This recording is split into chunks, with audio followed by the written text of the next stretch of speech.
Eu quero falar sobre a oportunidade que temos, que nos é oferecida por Deus, em que nós temos a possibilidade de tornarmos pessoas chaves. Eu aprendi que ao longo da caminhada nós vamos encontrar, quer na Bíblia, quer na história, quer na nossa família, quer na igreja, pessoas comuns. Pessoas que vão fazer determinadas coisas que podem até ser consideradas com nível de importância. Mas eu descobri que Deus tem dado a mim e a você a oportunidade de sermos pessoas chaves, de ultrapassarmos a média, de vivermos coisas incríveis, coisas sensacionais. Não porque simplesmente merecemos, aliás, não merecemos, mas nos é concedida essa oportunidade. E ao longo da história, nós vimos pessoas aparentemente comuns se tornarem pessoas altamente relevantes. Pessoas que entraram em cena sem nenhuma perspectiva de se tornarem chaves. Mas ao longo da sua caminhada, elas foram recebendo oportunidades, muitas vezes vinda de crises, de problemas, de tempestades, de adversidades, que iriam requerer dessas pessoas determinadas posturas, posicionamentos e ações.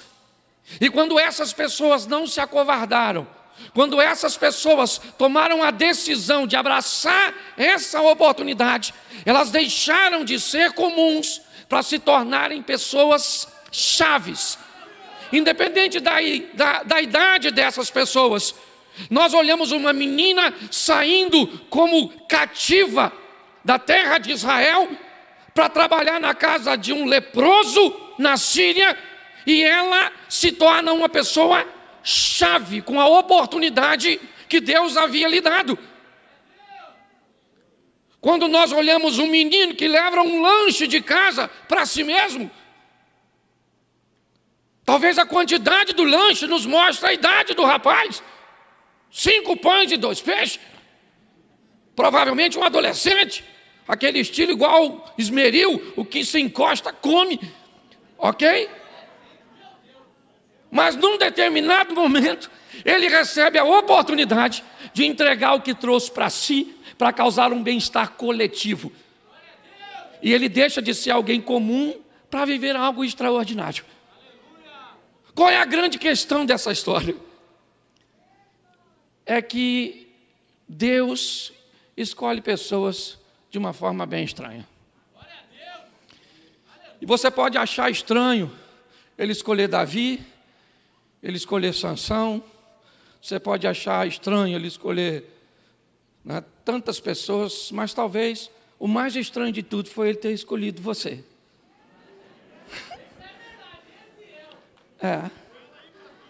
Quando eu olho para mim e olho para algumas pessoas, eu digo, será que... Não dá não, irmão, é isso aí. E por gentileza, deixa eu pregar. Glória a Deus. Então eu quero conversar com vocês. E eu quero mostrar a vocês as pessoas que receberam essa oportunidade. Alguém que teve a oportunidade de se tornar chave, extraordinário. E é isso que eu acho que nós precisamos aproveitar. É observarmos essa oportunidade, onde é que ela está.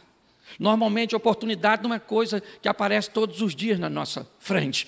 Eu costumo dizer que a oportunidade é mais ou menos como um cara pelado, careca, ensaboado, só com feixe de cabelo na testa, assim. E ele vai passar correndo na sua frente. E você tem que se virar para agarrar ele. Certo? Pessoas que deixam passar suas oportunidades, elas muitas vezes não conseguem retomar. Se nós observarmos isso, olharmos nessa perspectiva, nós vamos estabelecer comportamentos e atitudes, não de quem está procurando Deus, mas como Jesus disse para a mulher samaritana, são essas pessoas que Deus, são os tais que Deus está buscando. Mais do que buscarmos a Deus, nós precisamos ter um comportamento digno daquele que Deus anda buscando. e nós vamos viver com certeza o extraordinário, o fantástico, o sensacional. Posso ouvir um amém? Amém. Então abra sua Bíblia em Marcos capítulo 4, verso de número 35. Marcos 4, 35. Que nos diz assim: e naquele dia, Marcos 4, 35. E naquele dia, sendo já tarde, disse-lhes: passemos para o outro lado. Verso 1 do capítulo 5. Diz assim: e chegaram ao outro lado do mar da Galileia, a província dos Gadarenos. Escute só, 4:35. Jesus disse: passemos para o outro lado. Versículo 1 do capítulo 5. E chegaram do outro lado. Verso 35, ele diz: nós vamos passar para o outro lado. Ele não disse vão para o outro lado. Ele disse: passemos, eu vou junto com vocês. Eu vou entrar nesse barco com vocês e nós vamos juntos para o outro lado. E o verso 1 do capítulo 5 diz que o barco chegou do outro lado. Queria que você fechasse os seus olhos mais uma vez. Senhor nosso Deus e Pai, em nome de Jesus, continua falando conosco. Usa-me, ó Deus, como um canal de bênção nesta hora, pelo poder do nome de Jesus, que saiamos daqui motivados, que saiamos daqui transformados pelo poder da Tua palavra. Senhor, em nome de Jesus, amém, glória a Deus, amém? Eu quero mostrar a você o que está acontecendo nessa história. Nós temos aqui, me parece, que o mestre, o professor Jesus. Nós temos os discípulos, os alunos. E nós temos o material didático. Nós temos o cenário, nós temos os acontecimentos, nós temos os fatos. Aquilo que Jesus utiliza como material didático para ensinar seus discípulos. Por muitas vezes nós vimos Jesus fazer determinadas coisas, em determinadas situações. Uma mulher desesperada o procura em Marcos capítulo 7, verso 24. Ela deixa sua filha endemoninhada em casa. E ela vai em busca de alguém que pode fazer alguma coisa por ela. Ela nutre toda uma expectativa. E quando ela se aproxima de Jesus, o texto diz que Jesus disse: eu não posso fazer nada por você, porque eu não vim para você, eu vim para os judeus. Eu não posso pegar o pão dos filhos e dar aos cachorros. Quando nós olhamos para essa situação, parece algo incoerente. Mas ele sabia o que estava fazendo e que tipo de material didático ele estava usando para dar uma lição aos seus discípulos. Talvez muitos deles se ouvissem, não de Jesus, mas de uma situação adversa, de uma contrariedade, de um problema, de uma dificuldade. E pior, depois que Jesus já não estivesse de forma física mais com eles. Talvez eles poderiam retroceder, eles poderiam desanimar. Então Jesus precisava utilizar pessoas chaves para oferecer aos seus discípulos a oportunidade de aprender com resistência. Talvez por isso ele teve por base 4 pescadores em seu ministério. Pessoas habilitadas a lidar com frustração, com cansaço, com rede suja, com barcos vazios, com noites de trabalhos intensos, com resultados totalmente opostos, mas pessoas totalmente habilitadas a lavar suas redes, para na noite seguinte, apesar da frustração anterior, ter coragem de sair para pescar novamente, e não se deter por uma noite que não foi, ou que não supriu as suas necessidades.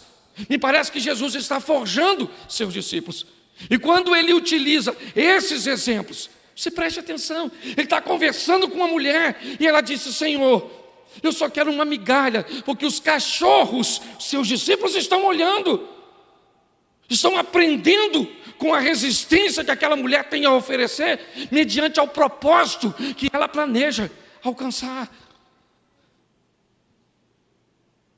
Quando ela diz isso, Jesus disse: pode ir para a tua casa, que o demônio já saiu da tua filha. Como já saiu? Quem repreendeu?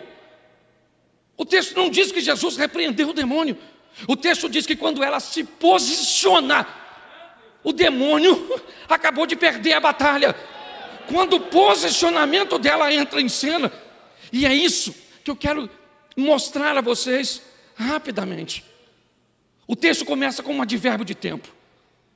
Eu não sei se simplesmente com Marcos, né, porque ele não é alguém que está de forma presencial, mas alguém achou que a ideia que Jesus tem não é das melhores. Alguém achou que era tarde demais para tomar uma decisão, para mudar de lado, para ir do outro lado do mar da Galileia, para sair talvez de Cafarnaum, de Tabita, e se deslocar para um ambiente pagão, onde não tinha comida para eles, onde o porco era elemento de sacrifício a deuses pagãos. Alguém olhou e achou que a ideia de Jesus não era das melhores, e sendo já tarde, talvez podendo contemplar algumas nuvens, uma mudança de vento, eram homens habilitados a lidar e talvez conseguiam fazer a leitura de que aquele não seria o momento adequado para ir do outro lado. Um local que provavelmente eles não estariam planejando ir. Mas quando nós olhamos a mente, o que Jesus está querendo fazer? O que Ele quer fazer do outro lado? Marcos diz, e já era tarde, quando Ele diz, nós vamos para o outro lado. O que Ele vai fazer lá? Tinha uma multidão, o texto diz, e eles deixando a multidão levaram consigo, assim como estava do barco, mas havia também com eles outros barquinhos. E o que é que tem do outro lado, que faz Jesus deixar de maximizar e potencializar a sua capacidade de comunicação? Jesus está num local onde Ele é bem-vindo, onde Ele é popular, onde tem a oportunidade de fazer um cultão, onde tem a oportunidade de fazer um apelo extraordinário. Ele está envolto numa multidão. Marcos se deslocaram para ouvi-lo, para ter a oportunidade de ver seus milagres.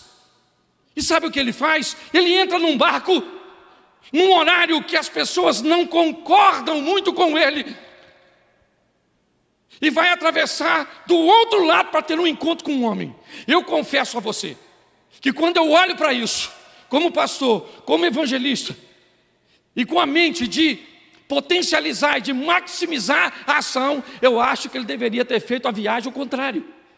Ter deixado um homem para ir falar com a multidão. Ele deixa a multidão para ir encontrar com um homem. Por quê? Porque ele sabe que não vai falar com qualquer um. Ele sabe o que aquele homem é capaz de fazer. Ele vai falar com alguém que vai se tornar chave para o que ele planeja fazer. Muito mais do que estar envolto numa multidão. Nós precisamos entender que Deus não olha a aparência, Deus olha o coração. Bartimeu está sentado e Jesus está envolto numa multidão. Pensa num troço. Pop está a turma, o vucu-vucu, Jesus, Jesus, tirar um selfie, aqui, deixa eu encostar no Senhor, aquela coisa toda. E de repente o Bartimeu está lá gritando, filho de Davi, filho de Davi. Jesus parou e falou para um da sua comitiva, vai lá e chama o cara que está me gritando. Eu imagino Bartimeu chegando e o pessoal falando, dá licença, dá licença, dá licença, dá licença. Eu falo, sou da equipe de Jesus, o Jesus mandou chamar. Mas peraí, eu estou aqui um tempão, a canela empoeirada, estou com o pé tudo inchado, estou andando atrás dele desde de manhã. Que história é essa de mandar chamar o outro cara que está lá longe? Deus não olha a aparência. Não basta estar no bolo. Você está entendendo? Nós temos que fazer alguma coisa, posicionar o nosso coração. Certo? Nós temos que criar um vínculo com aquilo que precisa ser feito, para que as coisas aconteçam. Jesus abandona uma multidão, a oportunidade de maximizar a sua palavra, entra num barco, no momento em que as pessoas achavam que já era tarde. Deixa eu falar uma coisa para você.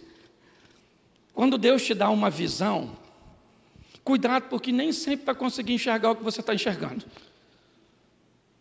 E cuidado, porque muita gente pode tentar fazer você mudar e perder a visão. Alguém disse, não, já é tarde. Ele disse, não, mas eu vou lá do outro lado. Para quê? Nós vamos lá do outro lado e pronto. Eu preciso fazer alguma coisa lá. Ele não deu satisfação. O que vão fazer lá? Não sei. O que nós vamos fazer do outro lado? Nas 10 cidades pagãs, Decápolis, entraram todo mundo no barco e quem é que vem? O vento, a oposição. Eu fico imaginando os discípulos olhando Jesus dormir. Com essa colocação e esse advérbio de tempo que já era tarde. E eles pensando, enquanto Jesus dorme. Gente, está na cara que não era para a gente vir. Preste atenção. Já é tarde, nós estamos indo numa cidade pagã. Lá não tem comida para a gente. Não tem uma casa para receber a gente. Olha aí o vento. Olha a água batendo, querendo afundar nós. E ele vai morrer dormindo.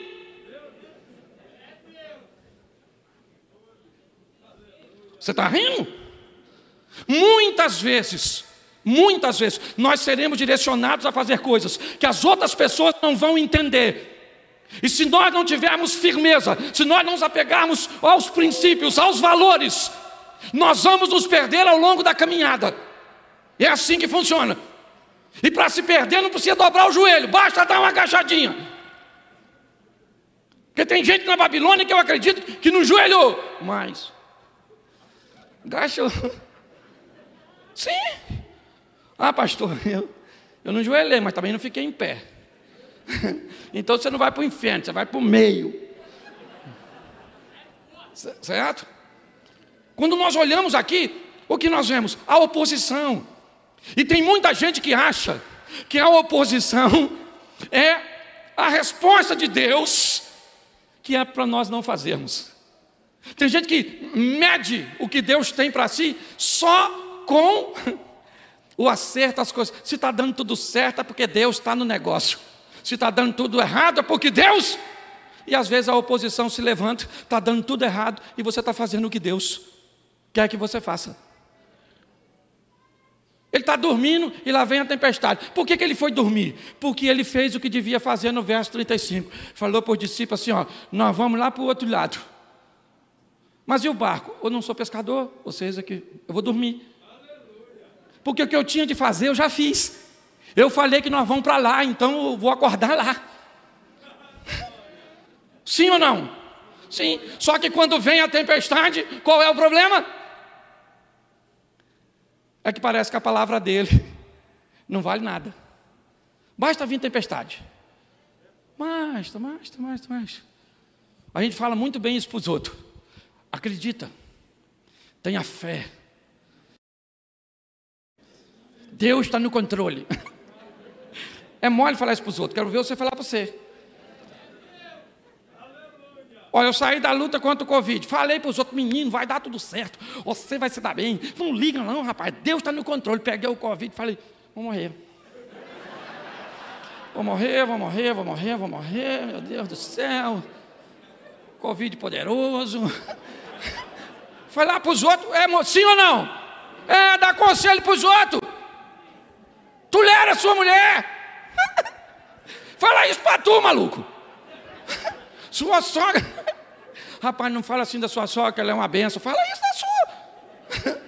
A toxina que a velha carrega. Deixa eu falar uma coisa para você. Falar para os outros, dar conselho para os outros é fácil. O difícil é aconselhar você mesmo, falar para você mesmo. Sabe? É o grande desafio. Basta vir os problemas. A água está entrando. Mas quem é que está lá? Jesus. Fazendo o quê? Dormindo. Por quê? Porque está dormindo, descansando. Certo? E os caras começaram a olhar. Aí, ó. Está vendo, Pedro? Está vendo? É isso aí. Às vezes eu entendo o que Judas ele vai fazer. Porque é difícil caminhar. Porque presta eu falar uma coisa com você. Andar com Deus não é fácil. Os meus pensamentos não são os vossos pensamentos. Os meus caminhos não são os vossos caminhos. Eu não vejo como você vê. Se nós vamos andar com Deus, alguém vai ter que mudar. E esse alguém quem é? Deus. Deus precisa se encaixar no meu perfil. Não, querido.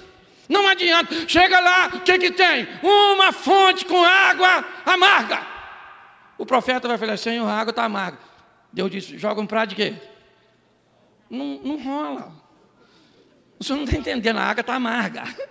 Nós temos que jogar um mel, uma tâmara, para a água ficar doce. Não, joga sal que fica doce. Dá para tu entender? Não dá, certo? Então você vai querer andar com Deus, não é por vista, é por fé. O que nós precisamos é entender que precisamos nos posicionar. É isso que Ele está esperando. Não é para entender, é para colocar a sua vida onde Deus quer que você... E fazer, usar a sua régua. Sabe qual é o problema? Que nós estamos usando a régua dos outros. É a medida do outro, é a casa dos outros, é o carro dos outros, é a mulher do outro, é o filho do outro, é a igreja do outro. Tem tanta gente prestando atenção no que o outro está fazendo, que está esquecendo de canalizar força para fazer as coisas acontecerem na sua vida, na sua história. Sabe por quê? Porque o sistema diz uma coisa: ninguém pode ser feliz, porque se você for feliz, você quebrou o sistema. Você não pode ser feliz, você não pode. Entendeu? Você tem um smartphone 11? Pois é. Você não pode ser feliz com ele, senão você não compra o 12. Entendeu? Você não pode ser feliz. Não, eu sou feliz. Mentira. Você não tem uma Ferrari. Mas eu não quero. Quer. Eu saio dessa conversa já achando que eu quero. Eu nem queria.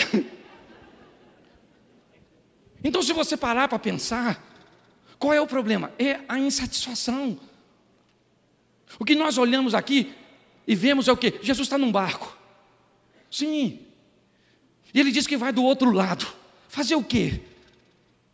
Os discípulos não sabem. Mas Ele está interessado em ir lá. Tem alguém lá. Mas quem? Será que é um César? Será que é alguém muito influente?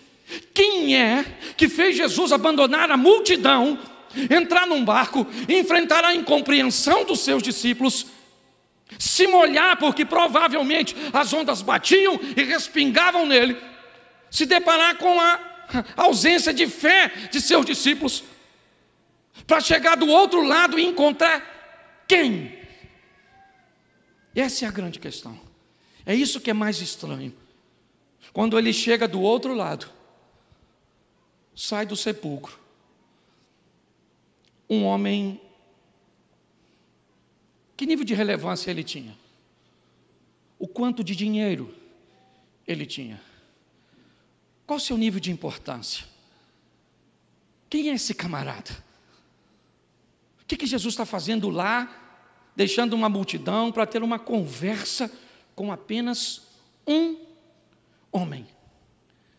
Ele deveria ser alguém muito importante, alguém muito respeitado naquele lugar. Não.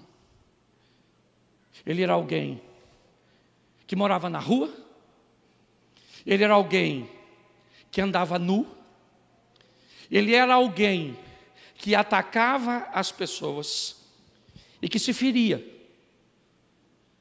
Esse era o camarada. Foi com esse indivíduo que Jesus foi ter um encontro. Mas o que é que este homem tem para andar nu, para atacar pessoas, para morar na rua e para se ferir? A Bíblia diz que ele tem demônios. Ele tem demônios. E os demônios fazem com que ele não use roupa. Os demônios fazem com que ele ataque outras pessoas. Os demônios fizeram com que ele abandonasse a sua família. Os demônios fizeram com que ele se ferisse. Então, quando Jesus chega, Jesus vai expulsar os demônios. E o texto diz que logo em seguida, esse homem está vestido. O texto diz que esse homem não ataca mais as pessoas. Jesus diz que esse homem vai voltar para casa. Jesus diz que esse homem vai pregar a palavra. E tudo isso acontece. Por quê? Porque o demônio foi embora. A minha pergunta é a seguinte: Por que é que isso não acontece com a maioria de nós? Por que é que continuamos repetindo o comportamento anterior? Por que é que muitas vezes continuamos fracassando? Porque não tem um demônio em nós. O que tem é o nosso ego. O que tem somos nós tomando o controle e a direção da nossa vida, cerceando o poder de Deus, para que Ele não possa ter a totalidade na nossa vida. Quando nós olhamos para este homem, a partir do momento que o demônio vai embora, ele é totalmente preenchido por Deus. E é na totalidade que Deus opera, porque Ele não divide você nem eu com ninguém. O que nós precisamos entender é que talvez se tivesse um demônio dominando a nossa mente, seria mais fácil consertar um marido, consertar uma esposa, consertar um filho, consertar um crente. O problema muitas vezes é que não há um demônio. Há um comportamento desvirtuado, há uma perda de valores, há uma perda de temor. Porque quando o demônio vai embora, está tudo certo. Mas quando não tem demônio, o grande vilão do seu casamento não é o Satanás. Quem é? E eu sei que hoje eu vim arrumar um problema para muita gente. Porque se você não tem demônio, não dá para botar a culpa nele. Então hoje tem outro culpado. E quem é? Não fale. Quando nós olhamos, é isso que nós vemos. Esse homem agora está sentado, batendo um papo com Jesus, arrumadinho, em sã consciência. As pessoas estão chegando e vendo este homem. E quem é este camarada? Este camarada é o que andava nu e não anda mais, que atacava pessoas e que não ataca mais, que se feria e que não fere mais. Ele encontrou o quê? Ele encontrou aquele que mudou sua postura, que mudou suas ações, que mudou suas reações. É esse camarada. E ele é grato demais. A Bíblia diz, onde a quem muito foi perdoado, há muita gratidão. Jesus não foi ali para ficar muito tempo. Aliás, me parece que ele não tinha um discípulo capacitado para evangelizar aquele local. E agora, o que ele faz? Ele começa a se despedir e o homem vai até ele. E diz para ele, não, eu preciso ir com o Senhor. Eu tenho que ir com o Senhor. O Senhor mudou a história da minha vida. E Jesus disse, mas eu não posso levar você. Não. Eu preciso que você fique aqui. E que você vá para a sua casa, porque agora você pode ir para casa. Você vai para os seus. E mostra para eles quão grandes coisas o Senhor fez por você. E como Ele teve misericórdia de você. O que Jesus está dizendo, ninguém faria o que eu fiz por você. Ninguém. Ninguém viria aqui só para fazer isso. Eu só vim aqui para ter um encontro contigo. Porque muito mais do que você quem é, do que saber quem você é, eu sei quem você pode se tornar. Eu acho que o grande desafio de pregarmos a palavra de Deus, não é a palavra de Deus, ela é impecável, extremamente atraente. O grande desafio, muitas vezes, é o nosso comportamento. E a maneira que nós temos de criar algum nível de bloqueio para que o comportamento transformador do Evangelho não se totalize, não domine. Esse homem disse para Jesus, eu quero ir contigo. Jesus disse, não vai.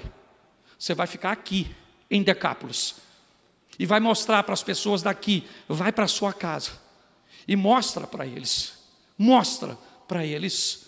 Mostra para eles. Você não vai para casa e vai falar para eles o que eu fiz por você. Porque se eu virar as costas e você tirar a roupa. Se eu virar as costas e você atacar as pessoas, se eu virar as costas e você se ferir, não interessa o que você fale, não terá efeito. Mas se eu for embora e você repetir o comportamento cujo qual eu estou te oferecendo agora, eu pretendo voltar aqui, daqui a um tempo. E é isso que acontece. Quando nós estamos em Marcos capítulo 5, Marcos capítulo 7, verso 31, aproximadamente 2 anos e meio depois, Jesus está voltando por Tiro e Sidom em território de Decápolis. E ele entra agora, e no capítulo 8 vai falar da segunda multiplicação dos pães. A primeira acontece em Cafarnaum, onde sobram 12 cestos representando o ministério de Jesus, as 12 tribos de Israel. Mas agora, no território de Decápolis, a segunda multiplicação dos pães acontece. E o texto diz que tinham 4.000 homens, sem falar em mulheres e crianças. E eu pergunto a você, quem foi que ficou lá durante esse período? Para mostrar às pessoas o que Jesus havia feito na vida dele. Nós precisamos viver o evangelho de mudança. Para nós, lá na igreja que eu pastoreio, esse é o mês da mudança. Nós estamos falando o tempo inteiro sobre um evangelho que transforma, sobre um evangelho que faz com que pessoas tenham um comportamento que inspire outras pessoas a viverem ao lado de Deus. Nós precisamos viver o extraordinário, o sensacional. Quando nós olhamos para este homem, quem daria alguma coisa para ele? Ninguém. Mas Jesus olhou e viu que haveria um nível de entrega que poderia fazer grande a diferença. O que nós precisamos hoje, com urgência, é estabelecermos um nível de entrega total. Sabe, aquela coisa que é praticamente um padrão, é o que nós vemos. É Deus chegar e dizer: ô Noé, eu estou precisando que você construa uma arca, você vai ter 120 anos, e o que eu vou fazer com essa informação? Eu vou levar para minha casa e vou dizer para minha esposa, para os meus filhos e para as minhas noras. É uma estrutura que transforma. É algo que sai do individual e vai para o coletivo, fazendo com que pessoas sejam alcançadas, com que o extraordinário possa acontecer. Nessa vida, eu tenho aprendido isso. Eu posso ser uma pessoa comum. E não vou dizer para você que tem nada de errado nisso, não. A Bíblia está repleta de pessoas comuns.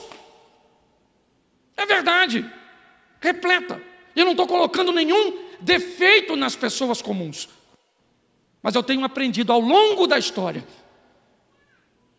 que grande parte de nós temos recebido a oportunidade de nos tornarmos pessoas chaves, de fazermos a diferença na nossa família, na comunidade onde estamos inseridos, na igreja onde frequentamos, na empresa onde colaboramos, na faculdade onde estudamos. Nós podemos ser pessoas comuns, ou nós podemos ser pessoas chaves. A oportunidade tem sido concedida a cada um de nós. A pergunta é: o que é que eu vou fazer com ela? Como é que eu vou me comportar mediante a tudo isso? Se nós guardarmos isso no nosso coração e olharmos para a nossa vida, o que eu vou fazer como alguém que quero ser uma pessoa-chave, como alguém que quero mudar alguma coisa? Eu me comporto com um nível de entrega extraordinário. É isso que Deus está esperando de mim e de você. Você quer fazer uma entrega? Eu quero. Mas quantos % de você? O que você está disposto a entregar de você mesmo? Se tiver um demônio é fácil. Bota a mão na sua cabeça, o demônio vaza e você fica bonitinho. O problema é que não tem demônio. Não é que todo mundo não tenha, alguns até têm. Não estou falando que ninguém tem, não. Tem uns irmãos demoniadão. Certo? Mas a maioria de nós não tem, não. A maioria de nós sabe o que tem? Indisciplina, preguiça. Sim ou não? Sim. O desânimo. Você vai orar, não ora para orar. Porque para orar nós temos que orar às vezes, pelo menos eu. Porque às vezes eu vou orar e começo a orar e não oro assim, porque a minha mente, às vezes eu falo assim, Senhor meu Deus e Pai, vou acordar amanhã cedo. Caramba. Não era isso que eu ia falar, não. Desculpa, vou começar aqui de novo. Que palhaçada. Vamos lá de novo, Senhor. Senhor meu Deus e Pai, soberano, estou com uma fome desgraçada, Senhor. Não é fome, não. Eu estou falando sério. Às vezes eu tenho que levar 5. Só falando, Senhor, perdoa aqui que eu estou com as interferências do mal, umas troças assim, tudo assim. Perdoa. Você está rindo? E às vezes não é nem o demônio, é eu. É a minha preocupação, é aquelas coisas todas, os filhos, a mulher, e trouxe tudo. Não tem nem demônio. Ou tem um montão, sei lá. Eu também não sou obrigado a saber tudo. Mas eu queria falar para você hoje e fechar minha mensagem. Deus está te dando uma oportunidade de ser alguém chave. Entendeu? Pastor, para fazer o quê? Eu não sei. Eu sei o que eu fui chamado para fazer. Entendeu? Então, cada um com a sua chave. Pergunte a Deus, Senhor, eu quero entregar a minha vida na totalidade. Eu não quero ser alguém comum. Eu quero ser alguém que faça a diferença. Um congresso como esse, você não pode sair daqui do mesmo jeito que você entrou. Você tem que chegar na sua casa hoje, assim, pastor, estou precisando de um movimento na minha família. Então você chega, maluco, determinando o domínio. Não é gritando, mano, não é gritando não, senão a pessoa acha que você saiu demoniado aqui. Você chega e diz, Senhor, eu cheguei em casa, essa casa te pertence, meus filhos te pertencem, meu casamento te pertence, aqui tu te pertence. Se tiver um intruso aqui, em nome de Jesus, cai fora. Agora que eu acabei de vir do labareda e eu taco fogo nessa praga desse demônio, tudo. E taca fogo em quem tem demônio, taca fogo em quem não tem demônio. Mas nós temos que sair daqui inspirado. Sabe? Nós estávamos conversando sobre, nós estamos sendo bombardeados com essas informações negativas, essas coisas ruins. Parece que o mal vai vencer. Parece ou não parece? Parece, eu olho e falo assim, gente, vamos sentar aí, Jesus vai voltar. Vai para o céu, vou para o céu, vou para o céu. Então, não, vamos embora, vamos esperar Jesus voltar, porque o mal está aí.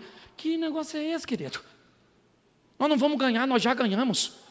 O nosso general é Cristo. Nós temos que viver acima da média. Esse negócio de vidinha medíocre, não está com nada. Arrebenta a boca. Leia a Bíblia como nunca leu. Ore como nunca orou. Profetize como nunca profetizou. Isso. Vamos parar com palavras negativas. Está na hora de vivermos o extraordinário. Mas pastor, era o gadareno. Pois é, meu filho. E agora o gadareno morreu, sabia disso? Ele morreu, estou falando sério. Não foi de Covid, o gadareno morreu.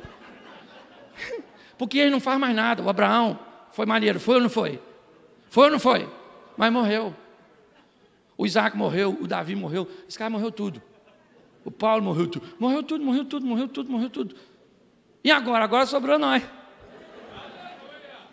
E o que nós vamos fazer? Nós vamos viver o que esses caras não viveram. Porque nós vamos fazer o que eles não fizeram. Então eu preciso que você saia daqui animado. Eu sei que você nem me riu muito não. Porque eu estou pregando para mim mesmo. Entendeu? Eu estou falando para mim, Cláudio, você tem que ser chave. Para melhorar a vida dos outros, para melhorar a vida da comunidade onde você está. Para melhorar a vida da sua família. Para melhorar a vida dos seus filhos. Para melhorar a vida dos seus amigos. Ô Cláudio, você veio nesse mundo para melhorar a vida dos outros. E eu acredito nesse negócio. Entendeu? Então eu queria que você ficasse de pé. Eu quero que você feche seus olhos. Feche seus olhos aí para fechar, que ninguém vai pegar nada seu. Eu sou do Rio da Baixada Fluminense, mas vim em missão de paz. Tá achando que eu sou chefe de alguma coisa? Isso. Glória a Deus. Se você está com sua esposa, eu queria que você segurasse na mão da sua adversária. Isso, aproxima a presa do predador. Se é que você ainda é predador. Isso. Sua mulher olhou para você com a cara de 10, né? Feche os olhos. Nós vamos orar ao Senhor. Senhor nosso Deus e Pai, em nome de Jesus, ao longo da nossa caminhada temos recebido de Ti inúmeras oportunidades de mudarmos de vida, inúmeras oportunidades de nos tornarmos pessoas chaves, de fazer com nossas finanças o que nunca fizemos, de fazer para o nosso casamento o que nunca fizemos, de fazer para os nossos negócios, para os nossos amigos o que nunca fizemos, para viver o que nunca vivemos. Saímos de uma vida comum para uma vida de pessoas chaves, de pessoas que são vistas de forma diferente. Em nome de Jesus, Senhor, que saiamos aqui nesta noite com esse desejo no coração. Não queremos ser melhor que ninguém, queremos apenas ser uma versão melhor de nós mesmos, com mais recursos, com mais possibilidade de atender às demandas. Em nome de Jesus, ó Pai, tira de nós toda limitação mental, toda palavra negativa de que isso não é possível, pois é, porque o Senhor está no nosso barco e tempestade nenhuma vai nos parar.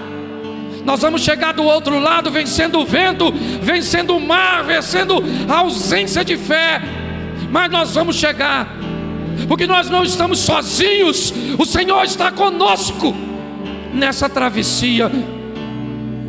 Em nome de Jesus, ó Pai, abençoa cada lar, a cada casamento. Eu quero declarar que os casais são casados para sempre. Eu quero repreender divórcio, adultério, pornografia, pedofilia, violência doméstica. Eu quero abençoar as nossas crianças, os adolescentes, os jovens, em nome de Jesus. Uma geração temente ao Senhor para fazer a diferença. Continua conosco, Senhor, pelo poder do nome de Jesus. Em nome de Jesus. Você pode dizer amém? Glória a Deus, Deus abençoe. Porque todo aquele que invocar o nome do Senhor será salvo. Como, pois, invocarão aquele em quem não creem? E como crerão naqueles de que não ouviram? E como ouvirão, senão a quem pregue? E como pregarão, se não forem enviados? Como está escrito: quão formosos os pés dos que anunciam o evangelho de paz, dos que trazem alegres novas de boas coisas. Mas nem todos têm obedecido ao evangelho, pois Isaías diz: Senhor, quem creu na nossa pregação? De sorte que a fé é pelo ouvir, e ouvir pela palavra de Deus. Romanos capítulo 10, versículo 13 ao 17.